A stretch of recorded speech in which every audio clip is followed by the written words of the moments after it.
সামাজিক যোগাযোগ মাধ্যমে ছড়িয়ে পড়া একটি ঘটনাকে ঘিরে অপপ্রচারের অভিযোগ উঠেছে। এ বিষয়ে সুষ্ঠু তদন্তের দাবি জানিয়েছেন শাহরিয়ার শুভ ও মুনতাহা ইসলাম।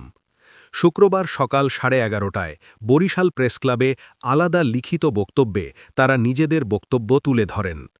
শাহরিয়ার শুভ বলেন, গত ৩ মার্চ ইফতার শেষে তিনি নগরীর বৈদ্যপাড়া এলাকার খান মঞ্জিলের বাসায় ফিরছিলেন। রুমের সামনে এসে ভেতর থেকে গালাগালির শব্দ শুনতে পান। পরে দরজায় নক করলে কয়েকজন অজ্ঞাত ব্যক্তি তাকে জোর করে রুমে নিয়ে যায় এবং মারধর করে। তিনি জানান, তখন সেখানে 2 জন মেয়ে এবং তার রুমমেট সাকিব ছিলেন। কিছুক্ষণ পর আরও লোকজন জড়ো হলে তাকে রুমে আটকে রাখা হয়। পরে তিনি পুলিশে ফোন করেন। শুভ অভিযোগ করেন, ঘটনাস্থলে থাকা কিছু লোক ভিডিও ধারণ করে একপাক্ষিকভাবে সামাজিক যোগাযোগ মাধ্যমে ছড়িয়ে দেয়। এতে তার বক্তব্য তুলে ধরা হয়নি। অন্যদিকে মুনতাহা ইসলাম বলেন, তার বান্ধবী আখির সঙ্গে অসুস্থ সাকিবকে দেখতে তিনি সেখানে গিয়েছিলেন। এ সময় স্থানীয় কয়েকজন ছেলে রুমে ঢুকে গালাগালি ও মারধর শুরু করে। তিনি বলেন, পরে শুভ বাসায় এসে বিষয়টি জানতে চাইলে তাকেও মারধর করা হয়। এরপর ঘটনাটি ভিন্নভাবে ভিডিও করে সামাজিক যোগাযোগ মাধ্যমে ছড়িয়ে দেওয়া হয়। তাদের দাবি, এই ঘটনায় তারা নির্দোষ, কিন্তু সামাজিক যোগাযোগ মাধ্যমে অপপ্রচার চালানো হয়েছে, যা তাদের মানহানির কারণ হয়েছে। এ ঘটনায় সুষ্ঠু তদন্ত করে জড়িতদের বিরুদ্ধে ব্যবস্থা নেওয়ার দাবি জানান তারা। গতকালের এক অনাকাঙ্ক্ষিত পরিস্থিতির শিকার হই, যেখানে এই বিষয় নিয়ে সবকিছুর ক্লিয়ার করতে আজকে এখানে আসা। গতকাল সন্ধ্যায় আমার বান্ধবী আখি আমাকে বলে তার এক বন্ধু সাকিব তাকে সে অসুস্থ ছিলেন, তো তাকে দেখতে যাবে। তো আমি তার সাথে যাই। সেখানে আমার বান্ধবী বন্ধুর সাথে কথা বলছিল। এরই মধ্যে ওখানকার স্থানীয় কিছু উগ্র ছেলে এসে আমাদের রুমে আটক করে এবং আমাদের গালিগালাজ করে, সাকিব ভাইকে মারধর করতে থাকে। এরই মধ্যে শাহরিয়ার শুভ ভাই বাসায় আসে এবং শুভ ভাই ওইসব লোককে বাসায় দেখে তাদেরকে বাসায় ঢোকার কারণ জিজ্ঞেস করে। তারা কোনো উত্তর না দিয়ে শুভ ভাইকে মারধর করতে শুরু করে। এরপর আরও লোকজন চলে আসে, যারা রুমের মধ্যে থেকে বের হয়ে আমাদের বাহির থেকে আটকে রাখে। পরে শুভ ভাই পুলিশের কাছে ফোন দিয়ে সাহায্য চায়। অন্যদিকে বাহিরে ওই লোকজন মব সৃষ্টি করে এবং পরিস্থিতি ভিন্নভাবে উপস্থাপন করে। পরে পুলিশ এসে আমাদেরকে উদ্ধার করে নিয়ে যাওয়ার সময় কিছু ছেলেরা ভিডিও ধারণ করে, সেই ভিডিও মিডিয়াতে প্রচার করে। ফলে আমি এই পরিস্থিতির শিকার হই, অথচ এই ঘটনায় আমি বিন্দুমাত্র জড়িত নই।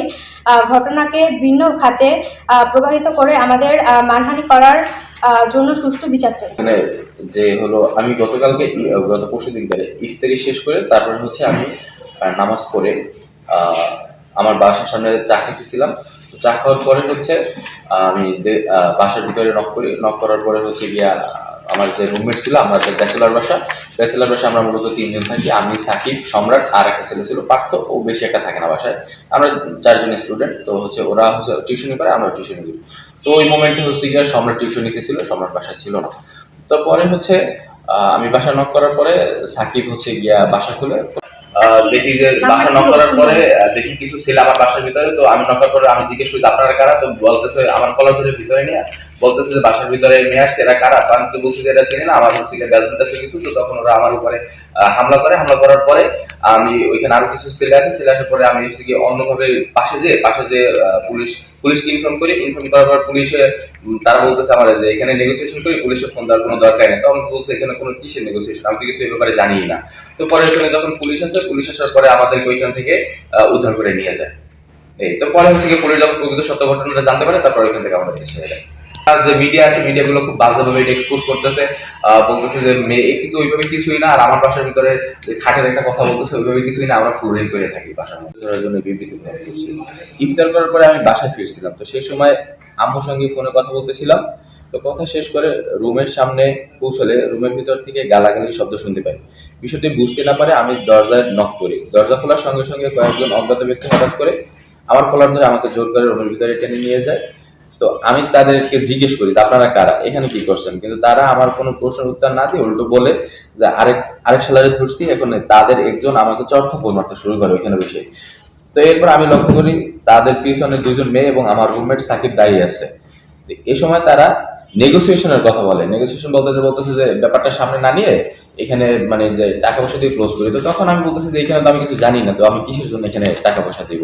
তো পরে তৎনাঘাত হচ্ছে গিয়া আমি আরো লোকজন সেখানে জড়ো করে, তো তারপরে আমাদেরকে ছেড়ে দিয়ে রুমের ভিতর আটকে রাখে। আমি সঙ্গে সঙ্গে পুলিশকে ফোন করি, কিন্তু পুলিশ ঘটনাস্থলে আসার পর তারা একটি মব তৈরি করে, আমাকে পুলিশের সঙ্গে স্বাভাবিকভাবে কথা বলতে দেয়নি, বরং তারা নিজেদের মতো করে ঘটনা পুলিশকে উপস্থাপন করে। ফলে পুলিশ প্রথমে তাদের বক্তব্য জানতে পারে। পরবর্তীতে তারা মোবাইল ক্যামেরায় নিজেদের মতো করে ভিডিও ধারণ করে এবং তা স্থানীয় সাংবাদিকদের কাছে পৌঁছে দেয়, কিন্তু সেই ভিডিওগুলো প্রকৃত ঘটনার কোনো সঠিক উপস্থাপন করা হয়নি এবং একপাক্ষিকভাবে তাদের বক্তব্য তুলে ধরা হয়েছে। সেখানে আমার কোনো বক্তব্য ছিল না এবং আমি বক্তব্য দেওয়ার সুযোগ দেওয়া হয়নি। সামনে আমরা পুরো ঘটনা বিস্তারিতভাবে তুলে ধরলে পুলিশ আমাকে ছেড়ে দেয়, কিন্তু এরই মধ্যে ফেসবুক সহ বিভিন্ন অনলাইন মাধ্যমে এই বিষয়টি নিয়ে অপপ্রচার ছড়িয়ে পড়ে, যার ফলে আমরা মানহানি হয়েছে। প্রকৃতপক্ষে এই ঘটনা আমি নিজেই এখন ভুক্তভোগী। সত্য জানাতে চাই, একই সঙ্গে প্রশাসনের কাছে অনুরোধ জানাচ্ছি যে ঘটনার সুষ্ঠু তদন্ত করে যারা এই ধরনের অপপ্রচার এবং হয়রানিমূলক কর্মকাণ্ডের সঙ্গে জড়িত তাদেরকে আইনের আওতায় এনে দৃষ্টান্তমূলক শাস্তি নিশ্চিত করা।